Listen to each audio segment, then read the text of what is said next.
सभी लोगों को नमस्कार और स्वागत है आज की क्लास में आप सभी लोगों का। आज की क्लास 10th की किताब फर्स्ट फ्लाइट का third section two stories about flying का सेकंड और लास्ट पार्ट है और हमारी स्टोरी का नाम है द ब्लैक एरोप्लेन। इसका पहला पार्ट जो आप लोगों के सामने मैं पहले ही रख चुका हूं, उस पार्ट में एक सीगल के बारे में कहानी है, एक पक्षी के बारे में कहानी है जो किस प्रकार से उड़ना सीखता है।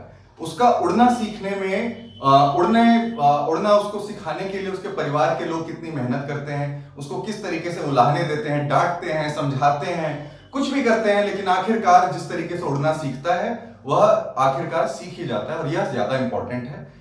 हम यहाँ पर उसी सीरीज की दूसरी कहानी द ब्लैक एरोप्लेन के बारे में पढ़ने जा रहे हैं। अब ये स्टोरी आदमी के बारे में है। एक आदमी एक हवाई जहाज लेकर के उड़ रहा है। देखिए कहां से लेकर उड़ रहा है, कहां को जा रहा है। इस पूरे वीडियो को पूरा देखना है, इस पूरे क्लास को लेक्चर को पूरा देखना है। पूरा एक बार में देखेंगे, चैप्टर एक बार में खत्म हो जाएगा, अगली बार के लिए बच करके नहीं रहेगा। So let's start this, let's see this video, let's attend this lecture till the very end. So शुरू करते हैं। The moon was coming up in the east. So पूर्व की दिशा में चांद उग रहा था। Behind me, मेरे पीछे, यानी कि मैं पूर्व से लेके पश्चिम की तरफ जा रहा हूं। मैं पूर्व से उड़ा हूं और या अभी के समय में जो मेरे जहाज की जो नाक है या जिस तरफ मैं उड़ान भर रहा हूं वह वेस्ट है और मेरे ईस्ट के अंदर में से पूरब में से वह चंद्रमा बाहर निकल रहा है और पूर्व मेरे पीछे है और मैं पश्चिम की तरफ उड़ रहा हूं। And the stars were shining in the clear sky above मी, और मेरे ऊपर जो आकाश दिख रहा था उसमें सितारे बड़े चमक रहे थे, मतलब कोई भी हलचल नहीं थी। There wasn't a cloud in the sky, और आसमान में कोई भी बादल भी नहीं था। I was happy to be alone high up above and sleeping countries, high up above the sleeping countryside. लिख लीजिए, स्लीपिंग कंट्री साइड के कहने का मतलब है जब कोई आदमी जहाज में काफी ऊपर उड़ रहा होता है। आप लोगों ने कई बार देखा होगा जहाज काफी ऊपर उड़ता है, तो रात के समय में जो ऊपर में जो उड़ रहे हैं उन्हें, उनके नीचे पूरा गांव देहात सब लोग सो रहे हैं, लेकिन वो लोग हवाई जहाज में उड़ते जा रहे हैं। और यह बहुत ही अजीब किस्म का मतलब भाव पैदा करता है। कंट्री साइड मतलब होता है गांव, COUNTRYSIDE, कंट्री साइड मतलब गांव।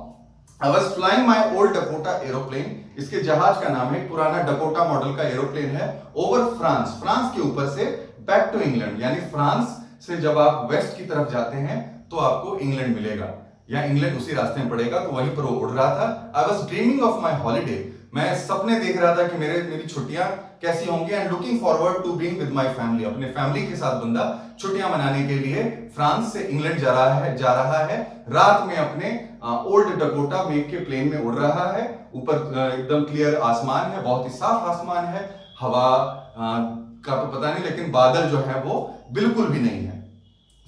अपनी फैमिली के साथ बंदा मिलने के लिए जा रहा है। I looked at my watch, मैंने अपनी घड़ी को देखा, 1:30 इन द मॉर्निंग, रात के 1:30 बज रहे हैं या फिर सुबह के 1:30 बज रहे हैं। I should call Paris control soon, अब उड़ते समय इसको पेरिस जहां से निकला है, जहां से जा रहा है, वहां के एयर ट्रैफिक कंट्रोल, जो कि एक तरीके से कहा जाए तो ऑपरेटर होता है, जो बताता है कि हवाई जहाज कहां उतारना है, कैसे उतारना है, किस तरीके से, कौन से रनवे पर उतारना है, आपको कब उतरना है। अगर ये सारी जानकारी नहीं हुआ देगा तो दुर्घटना होने के बहुत चांसेस होते हैं। इसीलिए इसने पेरिस में एयर ट्रैफिक कंट्रोल को इसने संपर्क साधा।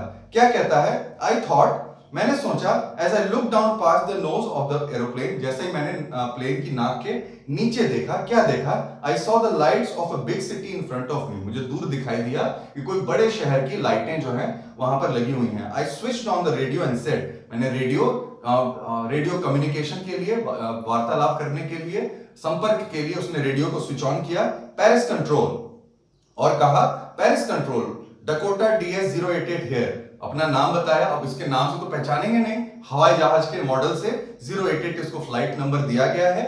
उसको उसने बताया कि मैं ये हूं, जो उसको जहां से वो उड़ा था वहां से उसको मिला। यह बताने की कोशिश कर रहा है, कैन यू हियर मी, क्या तुम मुझे सुन सकते हो। I am on my way to England, मैं इंग्लैंड जा रहा हूं। ओवर, अब आप ओवर मतलब अपनी बात कहो। The voice from the radio answered me immediately, तुरंत ही रेडियो में से आवाज आई, इमीडिएटली मतलब तुरंत ही। DS-088 I can hear you, उसका नाम लिया उसने उसके जहाज का, मैं तुम्हें सुन सकती हूँ। You ought to turn 12 degrees west now, अब तुम्हें 12 डिग्रीज वेस्ट की तरफ मुड़ना है। DS 088 over. अब हमारी तरफ से हमें इतना ही कहना था, अब आप जाओ, मतलब आपको इतनी यहां पर मुड़ना है और अब आप जा सकते हो। आई चेक द मैप, मैंने नक्शे देखे, एंड द कॉम्पास, और जो कॉम्पास होता है उसको भी देखा। Switched over to my second and last fuel tank, और उसके साथ ही मैंने जो दूसरा फ्यूल टैंक था, दो जहाज, एक जहाज के अंदर में 2 टंकियां होती हैं तेल के लिए, तो एक तो खत्म हो गया था शायद, पर इसने दूसरे पर स्विच किया, दूसरे वाले टैंक पर, and turn the Dakota 12 degrees west towards England, और अपने जहाज को 12 डिग्री वेस्ट इंग्लैंड की तरफ घुमा दिया। I will be in time for breakfast, मैं वहां पर नाश्ते के समय तक पहुंच जाऊंगा। आई थॉट, मैंने सोचा, a good big English breakfast, और एक बढ़िया अंग्रेजी ब्रेकफास्ट, नाश्ता, एवरीथिंग वाज गोइंग वेल, इसके मन में बस अब नाश्ता ही चल रहा है। It was an easy flight, बहुत ही आसानी से मैं उड़ता जा रहा था। Paris was about 150 kilometres behind me when I saw the cloud, जब मैं पेरिस से 150 किलोमीटर आगे उड़ चला था तभी मैंने बादल देखे, स्टॉर्म क्लाउड्स, तूफान के बादल थे वे, दे वर ह्यूज, बहुत विशाल भी थे वो। They looked like black mountains standing in front of me across the sky, ऐसा लग रहा था जैसे आसमान में मेरे से थोड़े दूर पर काले रंग के बहुत सारे पहाड़ बने हुए हैं। I knew I could not fly up and over him, मुझे पता था कि मैं इनके ऊपर से उड़कर नहीं जा सकता। So I knew I could not fly up and over them, and I did not have enough fuel to fly around them to the north और साउथ, और मेरे पास इतना तेल भी नहीं था मैं उस तूफान को अवॉइड करने के लिए दाएं या बाएं मुड़ जाऊं, मुझे सीधे उसके अंदर जाना पड़ता। I ought to be go back to Paris, और मुझे पेरिस वापस चले जाना चाहिए, ये उसने विचार किया अपने मन में। आई थॉट, मैंने सोचा, but I wanted to get home, लेकिन मन के अंदर में एक यह आस भी है कि हे भगवान, थोड़ी सी तो दिक्कत होगी पर मैं घर पहुंच जाऊंगा। लोग अपने परिवार से मिलने के लिए लोग तरह तरह की छुट्टियां लेते हैं, ऑफिस में कई बार लोग झूठ भी बोलते हैं। यहाँ पर आजकल तो खैर कोरोना का ऐसा विशाल चल रहा है मामला कि लोग अपने घर बार के लिए पैदल महानगरों से 1200 किलोमीटर 2-2 हजार किलोमीटर पैदल चल करके लोग अपने गांव तक पहुंच गए, अपने परिवार के पास पहुंच गए। तो ऐसा ही कुछ यहाँ पर भी हो रहा है, वह वापस अपने परिवार के पास मिलना चाहता है। वो उड़ चुका है काफी देर पहले, 150 किलोमीटर पीछे पेरिस है, सामने तूफान है और तूफान के तुरंत बाद उसका घर है। अब वो उसके मन में खाना, अभी मैंने बताया कि सुबह सुबह वह नाश्ता करना चाहता है, तरह तरह की बातें, और लेकिन देखो अब आगे क्या होता है। Paris was about 150 kilometers behind me when I saw the clouds, storm clouds. They were huge. They looked like black mountains standing in front of me across the sky. I knew I could not fly up and over them. I did not have enough fuel to fly around them to the north or south. मतलब दाएं बाएं से बच के निकल करके मैं नहीं जा सकता, पीछे पेरिस नहीं जा सकता, मुझे घर जाना है। I'll take the risk. मैं ये I ought to go back to Paris, I thought, but I wanted to get home. I wanted that breakfast. मुझे वो जो ब्रेकफास्ट जो था, घर से मिलने लोगों की जो चाहत थी, उसने मुझे मजबूर कर दिया, या कहा जाए कि मुझे प्रेरित कर दिया कि मैं वह खतरा उठाऊं। I'll take the risk. मैं यह खतरा उठाऊंगा। I thought, मैंने सोचा, and flew that old Dakota straight into the storm. और बिना कुछ और सोचे विचारे सीधे उस तूफान के अंदर में अपने जहाज को ले गया। Inside the clouds, अब मैं बादलों के भीतर पहुंच गया। Everything was suddenly black. अचानक से हर चीज काली अंधेरी हो गई। It was impossible to see anything outside the aeroplane. जहाज के बाहर कुछ भी देखना मेरे लिए असंभव था। The old aeroplane jumped and twisted in the air. अब क्योंकि टर्बुलेंस है, मतलब जहाज तूफान है तो ऊपर नीचे थोड़ा खड़खड़ा रहा है, और आसान मौसम तो है नहीं, उसके पंखों पर कभी बारिश पड़ रही है, कभी बहुत जोर से उस हवा का झोंका आता है, उसको पंख को नीचे झुका देता है, लेकिन वह किसी तरीके से लड़खड़ाते हुए ट्विस्टेड एंड जंपिंग के बाद भी वो बादलों में बना हुआ है। The old aeroplane jumped and twisted in the air. I looked at the compass. और इसी पीछे मैंने अपने कंपास यानी जो दिखाने वाला यंत्र होता है, रास्ता बताने वाला, उसकी तरफ देखा। I couldn't believe my eyes. और मुझे अपनी आंखों पर यकीन नहीं हुआ। The compass was turning round and round and round. Compass जो था वो ऐसे घूमे जा रहा था। It was dead. मतलब किसी काम का नहीं था वो। It would not work. यह काम नहीं कर रहा था। The other instruments were suddenly dead too. और अचानक ही जो बाकी अदर इंस्ट्रूमेंट्स जो थे, दूसरे जो उपकरण थे, वो सारे के सारे भी काम करना डेड यानी बंद हो चुके थे। I tried the radio. तभी मैंने रेडियो पर ट्राई किया। Paris control, बंदा घबराया हुआ है, जोर से बोल रहा है, Paris control, can you hear me? क्या तुम मुझे सुन सकते हो? There was no answer. कोई जवाब ही नहीं था। The radio was dead too. Radio में से भी आवाज नहीं, रेडियो भी काम नहीं कर रहा था। I had no radio, no compass and I could not see where I was. मेरे पास ना तो कोई रेडियो था जो आज सवाल जवाब करने के लिए, पूछताछ करने के लिए, ना ही मेरे पास कोई कंपास था जो मुझे रास्ता बताता, और ना ही मेरे पास कोई ऐसी चीज थी जिससे मैं बाहर देख रहा था, देख सकता था। And I could not see where I was, और मुझे ये भी नहीं पता था, मैं इससे अंदाजा भी नहीं लगा रहा था कि मैं कहां पर हूं या मैं कहां पर था। I was lost in the storm, और मैं तूफान में भटक गया था, तूफान में अपना रास्ता भटक गया था। Then in the black clouds quite near me, तभी मेरे बगल में काले अंधेरे बादलों में मेरे नजदीक में आई सॉ अनदर एरोप्लेन, मैंने एक दूसरे हवाई जहाज को देखा। It had no lights on its wings, और उसके पंखों पर कोई भी लाइट नहीं लगी हुई थी। But I could see it flying next to me through the storm, पर मैं ये देख पा रहा था कि यह जहाज ठीक मेरे बगल में, ठीक आगे में यह जहाज उड़ रहा था। नेक्स्ट टू मी, ठीक बगल में यह जहाज उड़ रहा था। So but I could see it flying next to me through the storm, I could see the pilot's face, मैं वहां, यहां तक कि मैं जो जहाज को उड़ाने वाला पायलट था, मैं उसका चेहरा भी देख सकता था। टर्न टुवर्ड्स मी, जो मेरी तरफ मुड़ा हुआ था। I was very glad to see another person, दूसरे इंसान को, दूसरे व्यक्ति को देख के, इतनी मुसीबत में, कठिनाई में देख करके, अपने आसपास देख करके मुझे बड़ी प्रसन्नता हुई। देखा, फिर ही lifted one hand and waived, उसने एक हाथ उठाया और ऐसे हेलो बोला। Follow me, he was saying follow मी, वो कह रहा था कि मेरे पीछे आओ। फॉलो मी मतलब मैं आगे चलता हूं तो मेरे पीछे पीछे आओ। He knows that I am lost, अब इसने अपने मन में अंदाजा लगाया कि उसको पता है कि मैं भटक गया हूं। I thought he is trying to help me, और वो मेरी मदद करना चाहता है। He turned his aeroplane slowly to the north, उसने अपना प्लेन धीरे धीरे उस प्लेन के पीछे पीछे नॉर्थ यानी उत्तर दिशा की तरफ घुमाया। In front of my Dakota, so that it would be easier for me to follow him, इससे आसानी हो जाए कि मैं उसके पीछे पीछे चलूं, ये मेरे लिए आसान हो जाए। I was very happy to go behind the strange aeroplane like an obedient child. Obedient मतलब होता है, ज्यादा वर्ड्स नहीं आए इसमें। obedient मतलब आज्ञाकारी चाइल्ड, आज्ञाकारी बच्चे की तरह मैं उसके पीछे पीछे चलने लगा। कंपास लिख लीजिए। कंपास एक ऐसा इंस्ट्रूमेंट होता है जिसमें नॉर्थ, साउथ, ईस्ट, वेस्ट बने होते हैं, और एक बीच में नीडल होता है जिसमें से एक कांटा निकल के रास्ता बताता है। ऐसा ही कंपास होता है। एक ऊपर में इसके लिवर होता है, आप इस लिवर को दबा दीजिए तो ये फ्री हो जाता है और अपने आप नॉर्थ, मतलब ये मैग्नेटिक कंपास इसको हम कह सकते हैं। बीच में इसके मैग्नेटिक स्ट्रिप होती है जो नॉर्थ और साउथ डायरेक्शन बता देती है। सो देखें जरा, follow me, he was saying follow me, he knows that I am lost, I thought he is trying to help me. So उसने ऐसा किया कि मेरे पीछे पीछे आओ।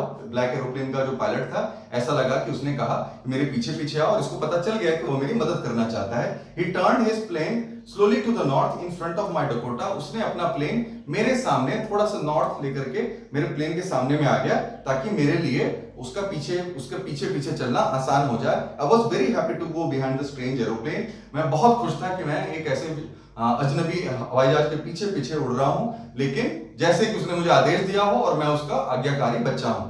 आफ्टर हाफ एन आवर, आधे घंटे के बाद, the strange black aeroplane was still there in front of me in the clouds. आधे घंटे बीत गए, लेकिन अभी भी वह जहाज ठीक मेरे सामने में था, बादलों के अंदर में। Now there was only enough fuel in the Dakota's last tank to fly for 5 or 10 minutes more. अब इस जहाज में, मेरे जहाज में केवल इतना ही तेल बचा था कि अगले 5-10 मिनट ही ये और उड़ सकता था। I was starting to feel frightened again. Frightened मतलब डरा हुआ। Frightened मतलब डरा हुआ। फिर से मुझे जो आधे घंटे पहले का जो डर था, वही डर दोबारा मुझे लगने लगा। लेकिन but then he started to go down and I followed through the storm. लेकिन तभी उस जहाज ने नीचे जाना शुरू कर दिया, और मैंने भी उसके पीछे पीछे नीचे जाना शुरू, मैं भी उसके पीछे पीछे नीचे चला गया। Suddenly, अचानक, I came out of the clouds. अचानक क्या होता है, मैं बादलों से बाहर आ गया, and saw 2 long straight lines of lights in front of me. और अपने सामने देखता क्या हूं कि लॉन्ग स्ट्रेट लाइन, जैसे एयरपोर्ट पर रेड कलर की बत्तियां लगी रहती हैं, जिससे रात में जहाजों को लैंड करने में आसानी रहे। मान लीजिए कोई जहाज यहां पर उड़ रहा है और नीचे में बत्तियां लगी रहती हैं, जिससे एक रनवे हुआ, दूसरा रनवे हुआ, तीसरा रनवे हुआ, और ये जहाज इस पर ऊपर से उतर के सीधा नीचे इस पर आके लैंड कर जाता है। सो ट्रैफिक लाइट जैसा आप लोग कह सकते हैं, ठीक वैसा ही हुआ। Suddenly I came out of the clouds and saw two long straight lines of lights in front of me. It was a runway. अरे वाह, ये तो रनवे आ गया. एंड एयरपोर्ट, एक मतलब हवाई अड्डा. आई वॉज सेफ, अब तो मैं सुरक्षित हूं. I turn to look for my friend in the black aeroplane. मैं पलटा और मैंने देखने की कोशिश की कि वो मेरा दोस्त ब्लैक एरोप्लेन वाला कहां गया. उसको थैंक यू तो बोलूं, but the sky was empty. लेकिन आसमान में कोई नहीं था. There was nothing there, वहां पर कुछ भी नहीं था. The black aeroplane was gone. ये जो काले रंग का जो हवाई जहाज था वह जा चुका था. I could not see it anywhere, और मैं उसको कहीं देख नहीं पाया. मैं उसको कहीं भी नहीं देख, मतलब कहीं दिखाई नहीं दिया. I landed and was not sorry to walk away from the old Dakota near the control tower. मैं उतर गया, लैंड कर गया, और मुझे बिल्कुल भी बुरा नहीं लग रहा था कि मैं अपने जहाज से उतर रहा हूं, क्योंकि मैंने ऐसा खतरनाक समय देखा. अगर वो काले रंग का एरोप्लेन अगर मुझे नहीं मिलता, नहीं अगर मुझे उसने रास्ता दिखाया होता, तो शायद मैं लैंडिंग सेफली मैं लैंडिंग नहीं कर पाता, और क्या पता कोई दुर्घटना हो सकती थी. 5 से 10 मिनट का ही तेल भी बचा हुआ था. सो इसको अंडरलाइन कर लीजिए. I landed and was not sorry to walk away from the old Dakota near the control tower. और ऐसी मुसीबत की घड़ी में इस जहाज का कंपास फेल हो गया, सारे के सारे रेडियोस फेल हो गए, सारे इंस्ट्रूमेंट्स इसके फेल हो गए. तो मुझे हाँ ठीक है, जान बच गई, अब मैं अगली बार बहुत केयरफुल रहूंगा. तो ये विचार है इसके मन में. So I landed and was not sorry to walk away from the old Dakota near the control tower. I went and asked a woman in the control center where I was and who the other pilot was. So मैं उतर करके, ये बंदा उतरता है, जो writer है हमारा उतरता है, उतर करके कंट्रोल टावर के पास जाता है, उस लेडी से पूछता है. क्या पूछता है? I went and asked a woman where I was, कि मैं कहां हूं, and who the other pilot was, और वो दूसरा जो एरोप्लेन ब्लैक एरोप्लेन जो उड़ा रहा था वो पायलट कौन था. आई वॉन्टेड टू से थैंक यू, मैं उसको शुक्रिया अदा करना चाहता हूँ. She looked at me very strange. उसने बड़े विचित्र रूप से, विचित्र तरीके से, क्या बोल रहा है भाई, एंड देन लाफ्ड, उसके बाद हंसी. अनदर एरोप्लेन, दूसरा हवाई जहाज. Up there in the storm, ऊपर इस तूफान में. No other aeroplane were flying tonight, कोई दूसरा हवाई जहाज ऊपर नहीं उड़ रहा था. Yours was the only one I could see on the radar, सिर्फ तुम्हारा ही जहाज मुझे रडार मतलब उसके अपने मैप पर दिखाई दे रहा था. So who helped me to arrive there safely without a compass or a radio? तो किसने मेरी मदद की वहां तक पहुंचने में, जबकि मेरे पास रेडियो भी नहीं था, कंपास भी नहीं था, बिना किसी इंस्ट्रूमेंट के किसने मेरी मदद की वहां पर आने में? And without any more fuel in my tanks, और जबकि मेरे पास और ज्यादा तेल भी नहीं बचा हुआ था. Who was the pilot? कौन था वो pilot on the strange black aeroplane, जो उस काले हवाई जहाज में सवार था, उड़ा रहा था. Flying in the storm without lights, बिना लाइट के उस तूफान के अंदर उड़ा रहा था. ये कौन था वह उड़ाने वाला, वह पायलट. सो अब इसके क्वेश्चन आंसर है. दूसरा पार्ट हमारा इस सेक्शन का खत्म हो जाता है. पहला पार्ट जो था वो सीगल फैमिली के बारे में था. ये दूसरा पार्ट है हमारा द ब्लैक एरोप्लेन. पहला पार्ट एक फैमिली से रिलेटेड था, दूसरा पार्ट भी फैमिली से ही रिलेटेड है. इस सेक्शन की शुरुआत में हमने देखा कि जो राइटर जो ये सेक्शन है उसकी शुरुआत में कहा गया है कि man has always been wanting to explore the skies. इंसान जो है वह सदा से ही आसमान की ऊंचाइयों को नापना चाहता है, उनके ऊपर अपना अधिकार जमाना चाहता है. वह यह भी चाहता है कि किस प्रकार से इस आसमान के अंदर भी उसका आधिपत्य यानी राज शुरू हो जाए, और इसके लिए वह उसने तरह तरह से उड़ने वाली मशीन बनाई है. आप सब लोगों ने हिस्ट्री पढ़ा है, इसमें हम लोग देखते हैं कि Orwell right and Wilbur right ने सबसे पहले इस सपने को साकार करके दिखाया. उसके बाद तो ये पूरी इंडस्ट्री में बदल गया, और आज के समय में पूरी दुनिया भर में अनेकों हवाई जहाज ट्रांसपोर्टेशन कंपनीज हैं, एयरलाइंस हैं जिसको हम कहते हैं. इंडिया में भी हैं, जैसे इंडिगो एयरलाइंस है, लुफ्थांसा एयरलाइंस है जो जर्मनी की है. इंडिया की अपनी नेशनल एयरलाइंस इंडियन एयरलाइंस भी है. सो इसी प्रकार से हम देखते हैं कि अब तो यह पूरी इंडस्ट्री में बदल चुका है. सो 2 स्टोरीज अबाउट फ्लाइंग, बहुत ही खूबसूरत 2 कहानियां हैं. आपने यदि यह वीडियो पूरा देखा है तो आई एम श्योर आपने इसको बहुत एंजॉय किया होगा. सो इसी के साथ मुझे इजाजत दीजिए. Thank you very much. अभी तक अगर आपने लाइक और सब्सक्राइब नहीं किया है तो कर लीजिए, ताकि आपको जितने भी नोटिफिकेशंस हैं आपको जल्दी जल्दी मिल जाए. और बस दैट्स इट. जय हिंद, जय भारत. जहां रहिए सुरक्षित रहिए, आबाद रहिए, हंसते और मुस्कुराते रहिए. धन्यवाद.